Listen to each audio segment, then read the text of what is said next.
I look at it as a rotary and a reverse. Rotary mud will have it, all the debris gets pulled out of the system in a much more efficient way, so you don't plug up the perfs on the well. Reverse circulation does not pull the debris out from inside of the casing, and over a period, what you said earlier, between 2 to 5 years, historically speaking, you can lose up to 50% of your GPM because of all the debris that's in there. And once it's inside of that gravel pack, you don't get it out after the well's drilled. So what the engineers are saying has proven to be historically true with wells in the Antelope Valley. To my knowledge, there's not one ag well in the Antelope Valley that is reverse circulation. I guess the question would be is if the board can live with drilling a well that's designed for 2,500 GPM and risk that well producing long-term 1,250 GPM. Talk about the water on the other side of 70th. Well, the way that property lies is you guys out there basically go from 60th to 90th. So the main roads that you have is 60th, 70th, and 90th. There is not a main highway on 80th.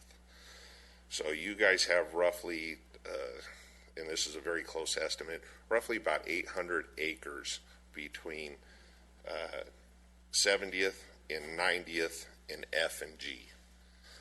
Then you guys have roughly 300 acres north of F, and then you got about 400 acres on the other side of 70th. 70th is a main highway. In between your property on 70th and your property on 80th is Van Dam Farms. Van Dam Farms is currently farming hay through there. So it's not as simple as to say, oh, you'll run a pipe underneath 70th and you've got 280 inches to go, which is the length of the distance of a 2-lane highway.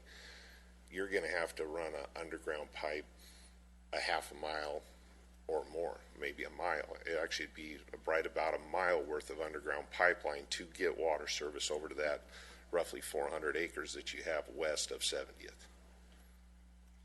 You rehabbed a well or some wells on the current property. Yes, sir, I did. I rehabbed 3 wells. With that in drilling, I'm just trying to get an idea of, I looked at the specifications of where the individual said are good spots to put wells, and they're all clustered in the one area. Mm-hmm. Is that how farmers do it? No, sir. It's not, to answer your question directly. It's not how you do it. Generally, you don't have clusters of wells and a lot of wells within a close proximity of each other. I did voice that concern to Stan at the sanitation department, but he said, you guys, I know you guys had hired some engineers to come out and do some assessments on the ground of the best placement of the wells. One of the wells that I did rehab is about 1,000 feet south of where one of the new current wells is set to go. And that well right now is currently producing about 1,200 gallons per minute, which is great, but it's 1,000 feet away from another well. So basically what the sanitation staff had told me is that's where the engineers said it needed to go, and the consultants, and I get that. You hire people to come out, you have to listen to what they say. But to answer your question, 50% production. That is new information that has not been conveyed to our staff. It has not been conveyed to us by the consultant. But I do hear you in terms of, yes, it is our staff's understanding that the board, were looking for a long-term investment here. We're just trying to balance that long-term investment with meeting the requirements of the lease and being as cost-effective as possible. But isn't that the only way that this makes sense to anybody, is long-term? Understood, yes, sir. But again, if we thought that we were going to lose 50% of our productivity of the well in 2 years, if that was our understanding, we would not do that. We understand that there is a risk of less production, but that risk is not substantial. So we're confident. I mean, That's what the experts tell us. And again, we went back to another expert, and they drilled these types of wells there's other places in the state that have sandy soil. The blowout type condition is a real concern. But we're told is that the industry is heading to this. And that's why we had so much trouble finding a firm that would drill in the mud rotary way. Jim, can I offer up can you go get a bid for both ways to do it, and then have an expert come in and tell us the difference? I'm having a farmer tell me one thing, I read one thing, I'm having you say you're confident. I think before we invest $4.5 million into something, we should look at what we're doing, because it doesn't make sense to me to put, $4.1 million into this, period. Okay. And it doesn't make sense to me of putting $2.1 million into it if it's not going to maintain its flow over a period of time. Understood. So yeah, I'll have to be work okay? with district council and how. Oh, sorry. it's, I'll make the motion to concur with staff and reject the bid under those parameters. Yes, sir. You do both. You do both, and then we want to hear from an expert. And I also want to see about putting a well over there on the other side of 70th, because I'm looking at it. I wear a couple hats. One of them is from the AVA QMD. And the more land that we can get under agricultural, the less deaths that we have, the better it is for us here. So,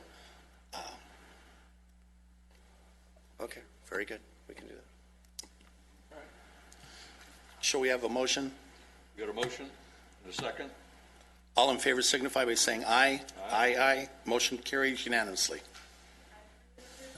Item 3 was approved unanimously. Item 4 is to authorize issuance of purchase order to Tamco Chemical, Inc. for professional services and water treatment supplies for the Lancaster Water Reclamation Plant in the amount as shown on the agenda for a 2-year period.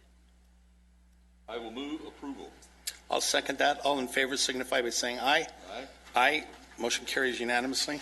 Item 4 was approved unanimously. Item 5 is to adopt resolution approving joint community facilities agreement with Westside Union School District, Community Facilities District of the Westside Union School District, and STG Montecito West, a California limited liability company.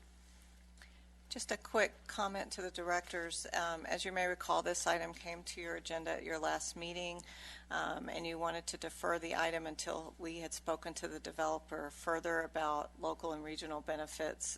This is neutral to the sanitation district, but your direction was to talk to the developer, which we have. I believe the developers also talk with city staff.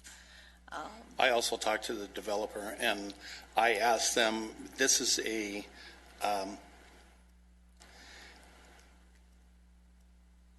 it's a current agreement. All we're doing is refinancing the current agreement. If I was under the understanding last time that it's a new agreement and going forward, but this is a current agreement, all we're doing is lowering the tax base to these people.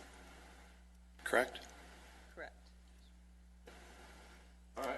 How about if I move approval? I'll second that. All in favor signify by saying aye. Aye. Aye. Motion carries. Item 5 was approved unanimously.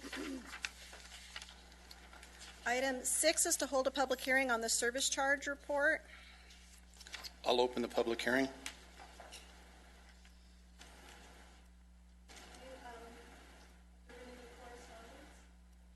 There has not been any correspondence. I have not received any requests to speak on this item. Okay. I'll close the public hearing. Okay, item B is to adopt the service charge report. And again, the cost to the individual homeowner is neutral, up, down? For the service charge to a single-family home, there's no change in the cost. These were previously adopted rates. That's what I thought. Okay. I'll move approval if that's appropriate. And second, all in favor signify by saying aye. Aye. Motion carries, so ordered. Was approved unanimously. Item 7 is regarding the wastewater budget matters for fiscal year 2018-19. It's an A through D item. And Directors, these are just the final administrative items for the budget process. All right, I'll move item 7, A through D. I'll second that. All in favor signify by saying aye. Aye. Aye. Motion carries unanimously. Item 7A through D was approved unanimously. Item 8 is regarding the audit of legal fees. And Directors, I do have a quick update on this item.